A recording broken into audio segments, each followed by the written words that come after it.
Hello,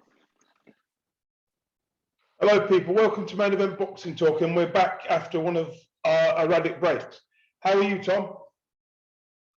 I'm doing exceedingly well. Just got back from Hawaii, so I'm a bit tan and I'm healthy. Yeah, you told me it was more like a nightmare. Well, not really. Hawaii's beautiful. In the beginning, it was very confusing of everybody wanted to do everything, at the same time. So it was kind of crazy. But all in all, it was a beautiful experience. Okay. Right, we'll start with the podcast. Right, can you loses to Lee Wood, the British featherweight? This was a big shot. Yeah, it was. Massive shot, Actually. But, it was a tough fight. It really was. I saw some of it. Very, very tough fight.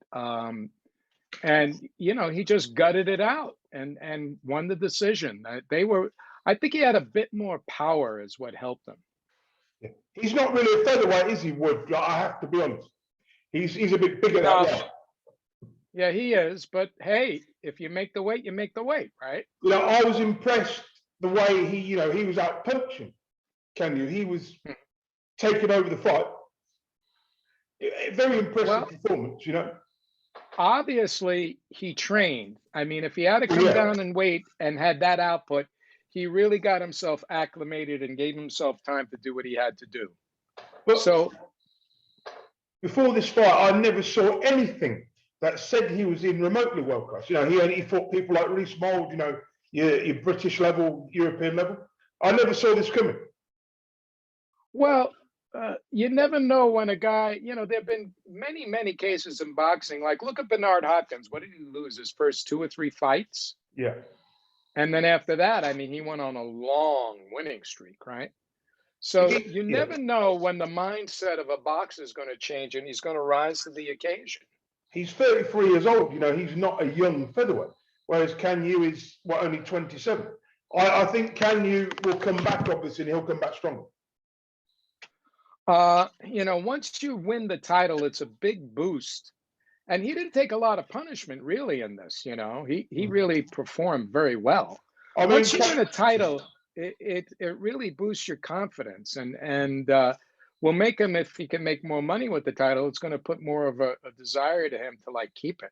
Don't forget, this is not the real featherweight title. This was only the regular title, but it's still a world title, Yeah, but it's like I said, it's a big boost. And also styles make fights, This was a good fight. This was a fight that if anybody hasn't seen it, it's a great fight to watch, in my opinion. But I also believe it's a case of Can Yu will come back better because he's only 27, and Lee Wood will probably have the title, probably a couple of fences, and he'll lose it. Then Can Yu will come back stronger, in my opinion. Well, great champions have. Muhammad Ali has come back and won. I mean, great champions have a history of doing that. Sometimes they zigzag back and forth. I liken this to Lee Selby, to what's his name, who lost to the Mexican guy, the British. Oh, yeah. That's right. I can't remember his name. That was about a year ago, wasn't it? What was his name? God. Lost to Lee, he beat Lee Selby. I don't remember. Let me have a look. I should really know this. This is embarrassing. Warrington, yeah. Josh Warrington. Okay. He was. You're confusing me now. Was it Josh Warrington or Lee Selby? Yes, he was. And Josh Warrington is the one who lost to that unknown Mexican guy. Yeah, they were 2 in a row, I remember. Right? Yeah. I see this fight as similar to that. It's that big an upset. I think if they had a rematch, I'm surprised there's no rematch clause. Well, that's up to the management. Maybe they thought they would be able to win this without a problem, so they didn't need it as a bargaining chip. But it was a great fight. I think it was a high point of this guy's career at this stage. It won't get any higher for him. I don't think it gets any better than that. I hope I'm wrong. Right. All right. Next, Yieldrum loses to Jack Keller. Another shock. Yeah. We weren't expecting that, were we? No, not at all. Well, you never know. It's boxing, man. I've seen fights, and then he gets knocked out. Yeah. You know, you never know. Crazy.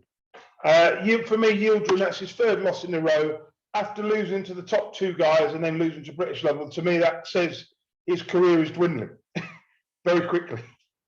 Right. And Yieldrum just lost to Canelo, didn't he? He did, yeah, a couple of months ago, 2 or 3 months ago. His career, you know, he was talking about, you know, moving up to middleweight, and this is a new start, and then this happens. It's like, okay, arrivederci. This was at super middleweight, by the way, this fight. Oh, I thought, wait a minute, what did he say he was moving up to? Let me have a look. So this was. Why did he say he was moving up, or he was going down to middleweight? Wait a minute. Was this fight at middleweight or super middleweight? Or super. Are you sure? Let me double check. From what I was seeing in the press, I thought it was at middleweight. Yeah, super middleweight. It was the IBF. Oh, so it stayed at super middleweight. Okay. Yeah.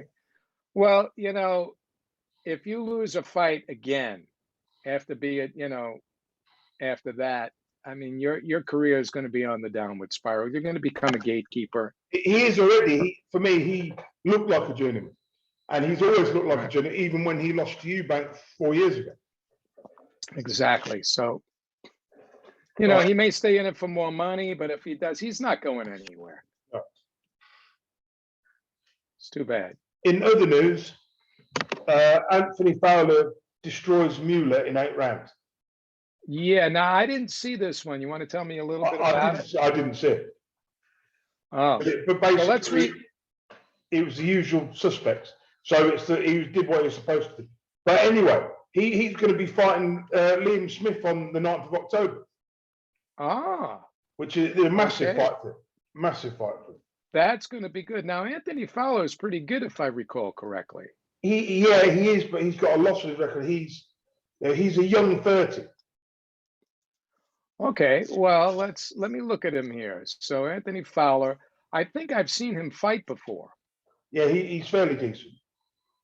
Yeah, and he's rugged too, right? He's only had one loss, really. Yeah, Fitzgerald, that was that was 3 years ago. And that was split decision, but he doesn't have a big record. He's been in the game since 2017. He fought pretty consistently, I guess, up until the pandemic. He was a good amateur. You know, he was a very good amateur back in his day. Well, you know, how old is he? 30. He has time. He has time here that he may be able to make some noise. And he's in, let's see here, what division is he in? This fight will be at middleweight or super middleweight? Super welterweight. Super welterweight. Okay, so the other guy, what's his name, didn't come up.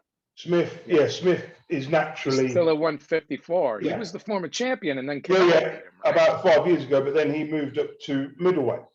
So for this fight, he's moving back down. Let me have a look at his last fight. Yeah, didn't he have a loss his last fight? Yeah, against a unknown Russian guy called Mogomad Kurbanov. Yeah, it's probably a good idea for him to move down. I mean, before that, he did campaign probably a good idea for him to move down. 3 or 4 fights. He was never a middleweight, in my opinion. No, he was okay at 154. I mean, he was good. But he's 33 years old. He's an old 33 with the amount of fights he's had. You know, he's had a lot of tough fights, hasn't he, Liam Smith? In the short career. It looks like it here. No, this is the wrong guy. Alvarez, Munguia, Williams. You know, Samington. A lot of those are tough fights. You know, they're not easy fights. And he narrowly lost to Kurbanov. Kurbanov's a very good fighter.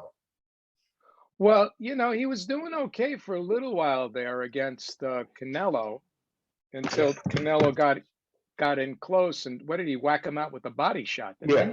That is 4 years ago, to be fair, you know. But, to be fair, yeah. But I don't know, man. I think it's time for him to think about it. If at 154, he may be able to do better. He's a tough guy. I got to hand it to him. He's skillful and he's tough. The problem with this fight is I don't believe Fowler's had enough season with this fight. I don't think he's ready for it. I believe there's no way they wouldn't have picked him if they didn't think he could beat him. If he can beat Liam Smith and beat him convincingly, I know he can go on and do something in the sport, you know. Well, I think that's probably why, because he isn't getting any younger. And Liam Smith coming down, they're probably thinking he may be drained a little bit to drop the weight. How much notice? Wait a second. How much notice was there after this guy's last fight and matching up with Smith? Probably about. This was already pre-arranged, probably about 3-4 weeks ago. So the fight on Saturday, they knew the fight was going to happen. They already had it in the camp probably 4 or 5 weeks ago. Okay, so what's the date of the fight then? October the 9th, I believe. All right. Well, Smith has enough time. If he's been in training, he has enough time to cut the weight. If Smith, because he's got to cut 6 pounds. But if he loses his fight, his career is as good as over. I don't believe. I don't believe that. I don't believe his career is going to be over. He's lost to some really good guys. Yeah. Look, you know, Canelo stopped him with the body shot. Oh yeah, but they're elite fighters. Yeah. Munguia, he gave Munguia problems, but lost the decision. He wasn't KO'd. So the only time he's really been KO'd was with a body shot, and he had one draw early in his career. The problem with this fight is Fowler's a young 30, and Liam Smith is nearly in his mid-30s. He's not what he was. He's still a good fighter.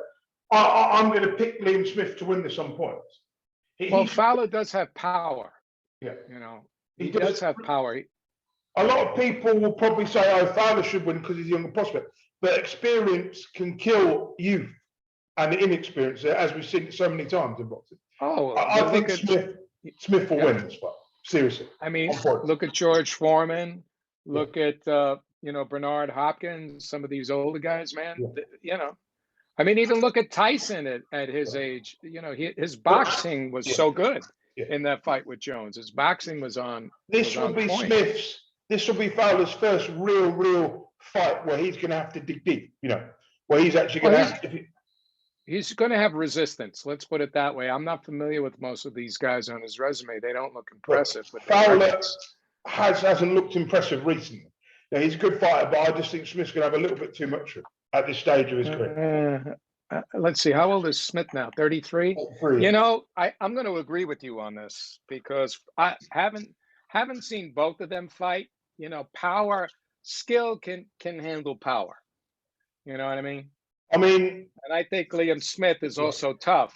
He's world class as well. That's the difference. He's not domestic level. He's world class. He's European stroke world level. Exactly. So, you know, I'm going to look forward to this one. I think this one's going to be good. What do you think? Yeah, I say it goes to points or a late stoppage win for Smith. But I think it's going to be very good. I think it's going to be good.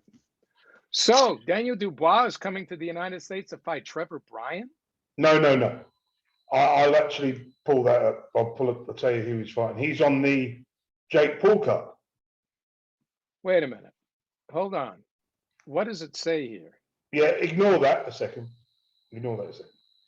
So Daniel Bryan, not Daniel. Oh, bloody hell. Daniel Dubois will be fighting an American club fight. Let me just pull up the record. Oh, this one here is that from Boxing Scene says Dubois will face Bryan, will be next target, says Warren. I guess after his next fight. His next fight is against a guy called Joe Cusimano. Yeah, who is a club fighter. I've never heard of him. He's 19-3 with 17 KO, so he's a puncher. Let me see how big he is, because they may be trying to get somebody here who's big and 6'4". Cusimano. Let's see, Joe Cusimano is Gregory Corbin. So really, for me, this will be a 1 or 2 round destruction for Dubois. No problem. Well, he looked strong in his last fight. Let's put it that way. I mean, okay. Yeah. So we'll see. You know, he got some ring rust off, and I don't know, man. We'll see. But if he goes against Trevor Bryan, that's going to be interesting. Trevor Bryan, Frank Warren says he's interested in getting this fight off the mark, but I don't think this will happen. I just don't think this will happen.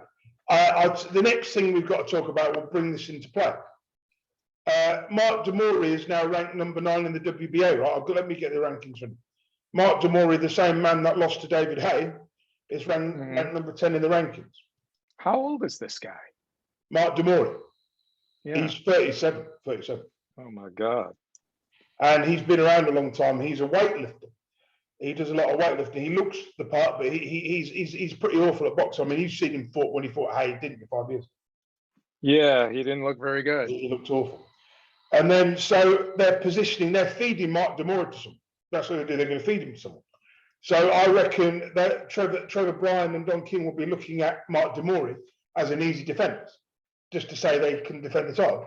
I believe that Trevor Bryan and Don King will hang on to this title for dear life. They will milk it for everything it's worth. Yeah. What else is new? Right. You know what I mean? So Dubai against Bryan, I don't think the fight ever happens. Well, look, no matter who he fights at this point, but it's not going to really make that much of a difference. As long as he keeps fighting and knocking guys out, you know, being dramatic. I always mention this. Yeah. Heavyweights should be dramatic, right? Has to be, yeah. They have to be. They have to have that knockout punch that stuns people, that, you know, guys are counted out. But Mark Damori's from Croatia, and it looks like he's pretty... an Australian who lives in Croatia. Okay, so for me, it looks like they could use him for Daniel Dubois. That's probably more likely. But the fact that he's the interim champion has no real sway. We know these belts mean nothing. But for me, whoever he fights next, it has to be right. You know, he has to fight the right person. Yeah, well, he definitely should get a rematch if he can at some point with Joe Joyce. But Joe Joyce has gone beyond him now, and he's looking for a title shot. Let's talk about that win for Joe Joyce where he beat Carlos Takam. I thought he was very slow and cumbersome, but he did what he had to do. He got the stoppage. Look, you know what you're going to get with Joe Joyce. It's no secret how he fights. He'll take your shot, and then he'll just keep coming, jabbing you and throwing the right hand, and he's going to wear you down. Unless you can knock him out, he's going to be all over you. He really has good punch resistance. So I don't know what to say about it, you know, but. Okay. But he's the European champion. He's well ahead. He's the mandatory for Anthony Joshua Usyk winner. Well, we'll see about that and see what Daniel, what's his name, the guy who just beat Dillian White has to say about that. Because Dillian White, they were talking about matching him with Dillian White, or Dillian White wanted to get the next shot. They're talking about matching Joyce with Derek Chisora. Okay. Yeah, this guy's been recycled so many bloody times. It's boring. I mean, Derek, didn't he? He just got KO'd. He just got stopped. No, he lost to Joseph Parker barely on points. Oh, that one. Didn't he fight again after that? No, he fought Usyk before that. Oh, that was Takam. That was Takam. I'm sorry. Sorry. That was Takam. Yeah. Yeah. So, you know, that whole scene depends on those guys over there. Who's going to mix and match? And I believe Joyce stops and destroys Chisora. You know, I think so. I think so. But Chisora, though, he's got a punch, and we'll see. So far, nobody's been able to really the hurt thing him. is, Chisora, he's still got talent, but he just left it 10 years too late. That's all, you know. So noise. Right. That was just my phone going off. Sorry about that. Okay. Also, Michael Hunter comes back for his second fight and stops Mike Wilson, who was a cruiserweight in 4 rounds. This was an impressive stoppage. Good performance. Well, I didn't see that. When did that happen? Because I missed it. Happened on I think it was Tuesday. Was that it was Thursday morning fight? Yeah. Oh, wait a minute. I did see that. Oh, that was a bad knockout, man. I did see that. It was in the 4th round, and he caught him with a right hand, right? He hit him a left hook and then a right hand and stretched that guy. And and then there were his wife or somebody in there. They were cheering for that guy, and then he went down, and they were all scared. Yeah, you know, his family. And well, they should have been, because that was a very strong knockout. So Michael Hunter, that was in the U.S., right? Yes, that was on the Thriller promotion. I believe he's wasting his career now. fighting the Mike Wilson and the guy he fought before. What are they? I mean, Matchroom should still be having him in their stable. He's such a good addition. But they don't. See, the thing about Michael is that people are avoiding him. So he's fighting whoever he could fight. But he's doing the right thing. That was a dramatic knockout. Yeah. That's what he needs to keep doing when you get to the point where you cannot be denied. But if you look at his record, he's beating good people, getting draws with good people. Then now, because nobody wants to fight him because he's so dangerous, he's fighting people, you know, he fought, you know, 5-6 years ago. It doesn't look good. I mean, somebody, unless he's with one of the major promoters, he's not going to get a title shot, in my opinion, you know. If he was with Matchroom, he'd get a title shot. Right. I really believe Matchroom should renegotiate a contract with him. You know, he's better than Dillian Whyte in my not better, but he's more exciting than Dillian Whyte, or possibly if not better. Right, and he lost to Usyk, right? Yeah, he did when they were cruiserweight. A decision, and then he had a split decision draw with Povetkin. Which is this guy. Yeah. Which what? Say that again. Which is a fight I believe he won. Well, see, this guy is dangerous. Not everybody's going to want to match their fighter with him. He's got knockout power, and he could box, and he's never been stopped. He's got a good chin. So, yeah, this guy, I don't know why they let him go. Maybe he was unhappy. I don't remember what the story was back then, but I think this guy is being avoided, in my opinion.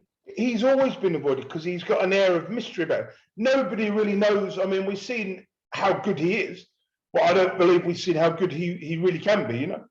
He just needs that chance. He's not getting it. I feel a little, he's, you know, like a lot of top heavyweights. He is like not where he should be, you know. Mm-hmm. Like you're never going to I agree. You're never going to see Trevor Bryan or Anthony Joshua give him a voluntary shot, are you? You know what I mean? Nobody's giving this man a voluntary shot.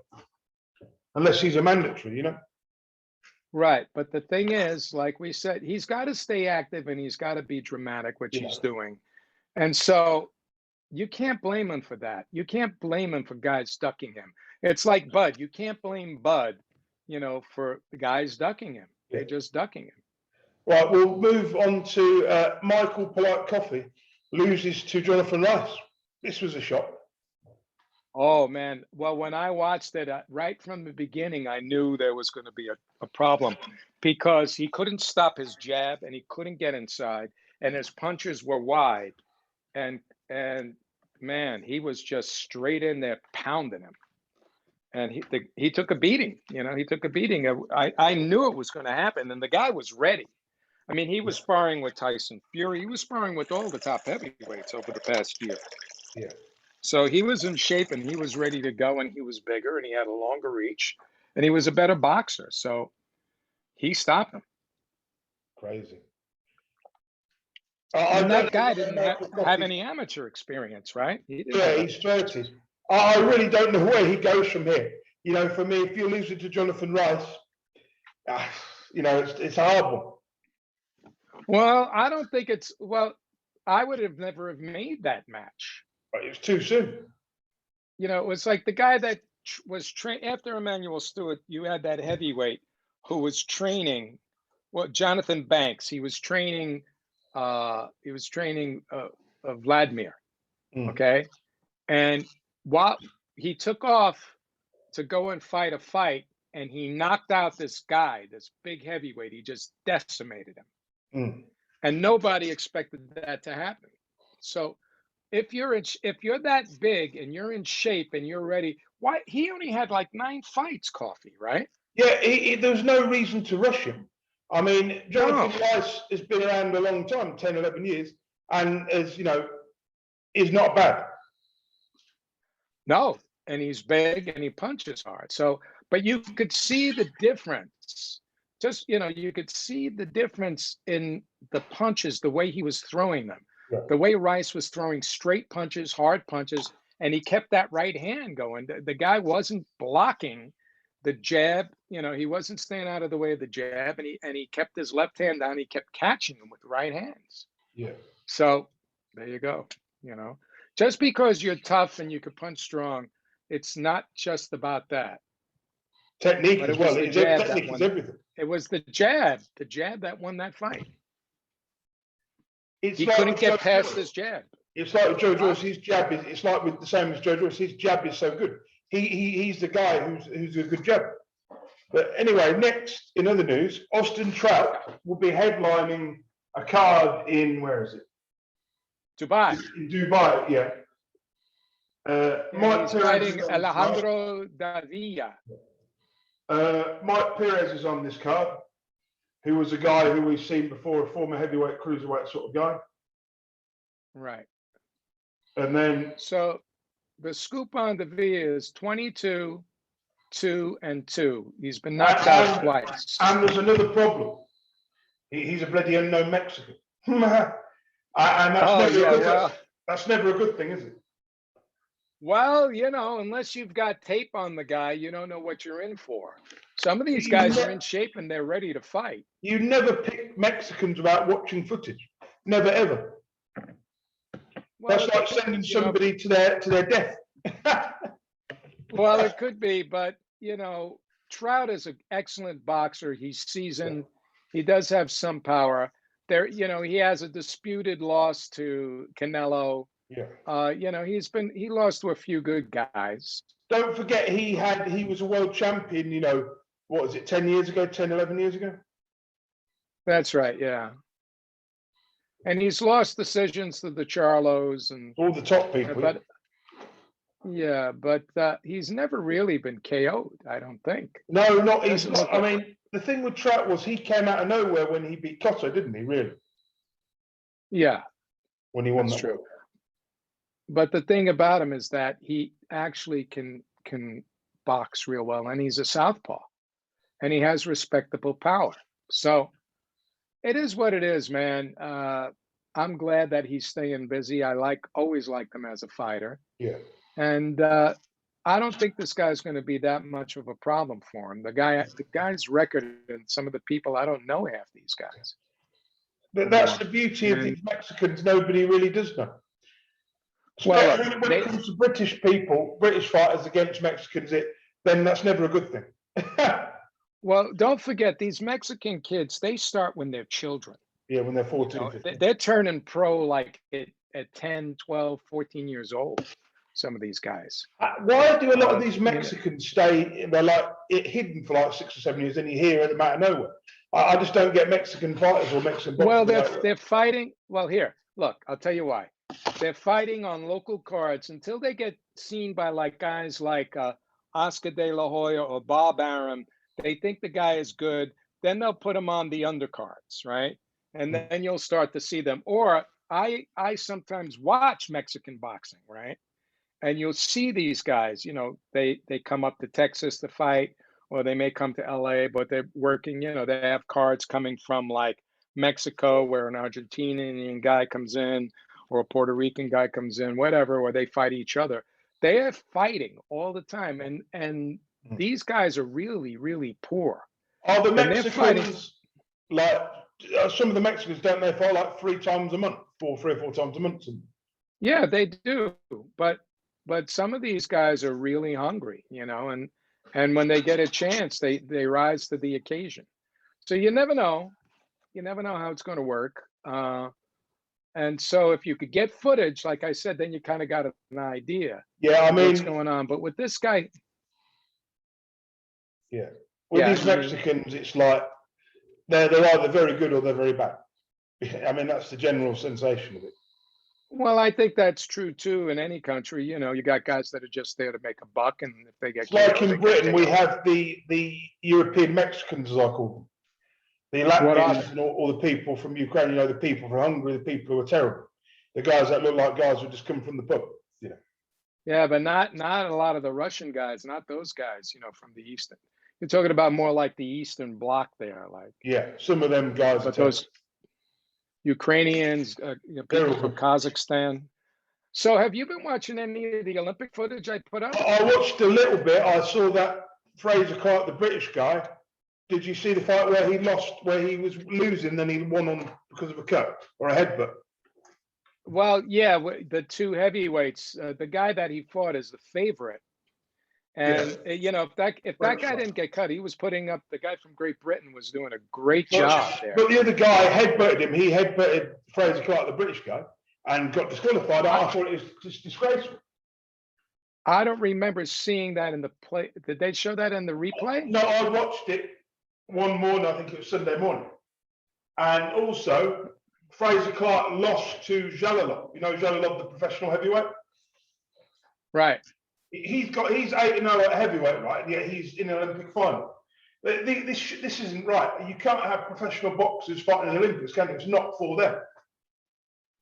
Well, but you know, a lot of professional fighters lost for the simple fact that the pro fighters start slower, right? Yeah. But this guy here, Jalalov, is fighting Torres, and he KO'd Torres in the game. So Torres had better change his attack, because if he walks in the same way, he's going to get put to sleep again. For me, you can't have people who are world, you know, say former world champion boxers, or people who are 8-0 pro. I just think it's a bit unfair. You know, it's not right. Once you're amateur, you're amateur. The amateurs that gold medal is for somebody that wants it, not for people who are professionals. Would you agree with that? Yes, but didn't this happen because some of the guys, when the Olympics weren't, some of these guys with lower records, they don't have very long records now. They turn pro and they only have a couple of fights, and they missed the Olympics because of the pandemic, and that's why they're allowing them to fight. Yeah, but all pros are now allowed to fight in the Olympics. They want to. Anthony Joshua could go back in the Olympics and fight if he wanted to. Well, here's the deal. Back when the United States was facing Cuba, right? The Cuban government had all of this special attention to their fighters, where they trained all the time. They were given tutors, and all they did was train, and they had all the support from the government, while American fighters didn't have that. Yeah. But they rose to the occasion in the 76 and the 80s games, and they won gold. So those guys are were like 3-round pros. That's why the Cuban fighters were so good, and they do that also in Russia. And of course, Russia got popped for a lot of PEDs. Yeah. That's why they're not allowed in the game, but certain fighters who tested clean were.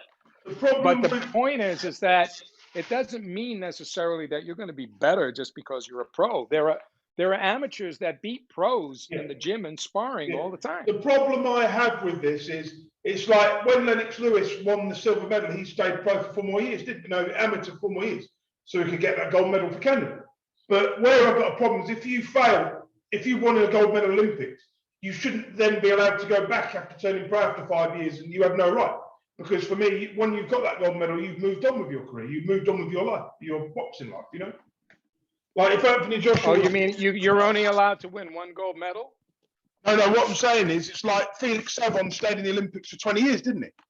And won gold for like 5 Olympics. But Khalil Stevenson did that too, I think. Well, Savon did as well. But for me, the problem is, once you're a pro, you should stay pro. If you're like 5 years in, you should stay a pro.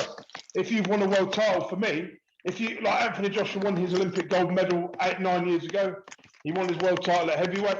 For me, then he should not be allowed to go back, but he could. Even Vladimir Klitschko could come back into the Olympics if he wanted to.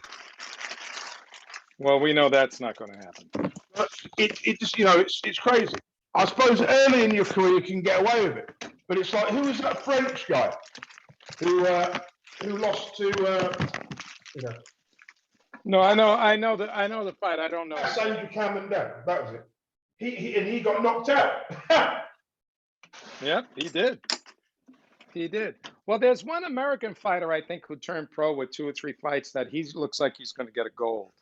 Yeah. But, you know, these guys, the Olympic medal is such a dream for these guys. And these guys fight their hearts out. Yeah. But what I'm saying, if you have a young lad who is 21 years old, he's worked 8 years, 5 years to get that gold medal, and you've got somebody like an Anthony Joshua or somebody who's had 20 pro fights, fought for a world title, comes in and takes and wins that. That's effectively what Jalalov is doing. He's coming back. He's winning a medal that shouldn't be for him. This is just what I feel strongly about it. You know. Well, is Jalalov, is he a pro? Yeah, he is. Yeah, he's had 8 professional fights. Oh, See, okay. this is why I have a problem with it. Yeah, he fights a very European fighter. He reminds me a bit of the Klitschko's with the way he moves his jab and bounces up and down. I mean, he's been a pro for 3 years. If he wins it, well, what does it really? I mean, it gets his name out there, but it's not like it gives him any better deals, is it? The idea is when you win the Olympics or get a medal, right? You normally get a fight contract off the back of that, don't you? Like Joshua did, or like De La Hoya did, you know? Right. There's fanfare. That's true. Was there anything else? I don't know. What else you want to talk about? You want to talk about my favorite color? Yeah. Let me think.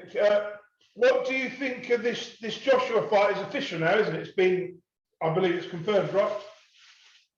Well, I think it's great. I think that it'll be a good fight. I think Joshua should win. I don't know what Usyk thinks he has up his sleeve here. I mean, he's a great boxer, but I mean, as far as the size difference goes and the power difference goes, I think AJ's got it. You know, if all he needs to do is keep him on the end of the jab, and he won't be able to get in, and just bomb him with the right hands and tie him up when he comes in. I mean, it's not rocket science. I think he'll win, Joshua, but I tell you what, people are underestimating Usyk. You can't afford to do that, and this is going to be a technical fight, I believe, in the first 6 or 7 rounds. Then after that, Joshua will start taking over and start overpowering him, you know? It can be. It'll be, you know what? It's going to be like, it's going to be what they make it. If Usyk really uses all of his skill and tries to get inside and bust up AJ, he's got a better chance, but he may pay a price if he tries to do that, because I don't think he could win it from the outside. No. My theory in this he's fight going to be able to stick that jab in there. What? My theory of this fight is, this is a long theory. This is a fight that took place 13 years ago. This fight, to me, reminds me of when Vladimir Klitschko fought David Haye. The difference is Usyk is much better than what David Haye ever was in terms of like skill and everything, but he hasn't got the power that Haye has got. And Anthony Joshua, as good as he is no Vladimir Klitschko, you know. So I think this fight is leveled out for me. This is fairly even up to a certain point until Joshua hits him. Right. Because Usyk can outbox Joshua. Joshua is not good enough to outbox Usyk, but he's good enough. But Usyk is not good enough to knock Joshua out, whereas Joshua is, you know.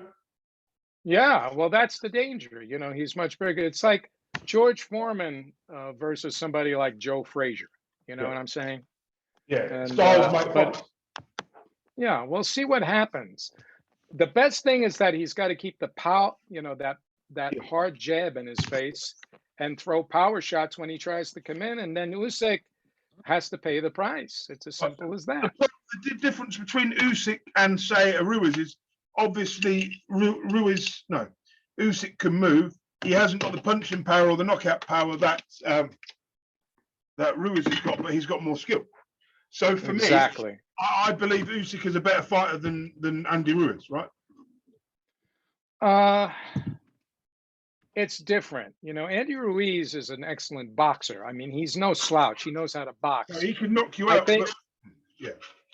Yeah, but he can box. I think as far as Usyk is concerned, his boxing IQ may be a little bit higher, and the fact that he's a southpaw, but it's going to be difficult to get inside on AJ the way he wants to. He's going to pay a price. So he's got to go for broke, in my opinion. He's got to go for broke. Let's be honest. I mean, Usyk, in my mind, he's similar to Evander Holyfield, but not as powerful with the punches. Well, you know, that's true. Evander Holyfield was a special guy. Oh, yeah. I believe Usyk is special as well, but not as special as what Holyfield was. Yeah? Right. Yeah, Holyfield could box, and he could also go to war. If he wanted to go to war, he'd go to war. We've never seen Usyk go to war, but we've never seen Usyk go in a real war, you know? No, and he hasn't have to, but he hadn't have to. But this year, he's going to have to go for it. So we'll see. For me, Usyk is better than your Joseph Parkers, people like that, and your Chisoras and your Whites. I believe Usyk is a better fighter than Dillian Whyte, also. Right. Well, maybe I'm overestimating his ability. I'm probably giving him too much credit.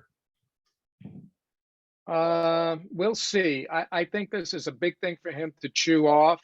I saw his bout, in that 4-round bout with Joe Joyce. The only difference here is that, this guy is going to find him. AJ will find him where Joe Joyce couldn't find him. But he got shook up. Joe shook him up a couple of times, and he went on his bicycle. It will take Joshua 8 or 9 rounds to break him down and find him, the same way he did against Pulev.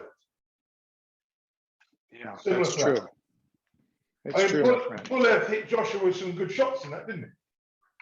A couple, but Joshua did very well in that fight. He lost concentration a little bit, the last couple of rounds, and then he came back and he connected again. He was cautious. He didn't overextend. Since that knockout, he's relied more on boxing, which is good for him. Because he can box pretty well. Right, we better end, mate. We've run out of time. I'm going to stop. Hey, it was a lot of fun. I'm going to stop recording. Stay on the line.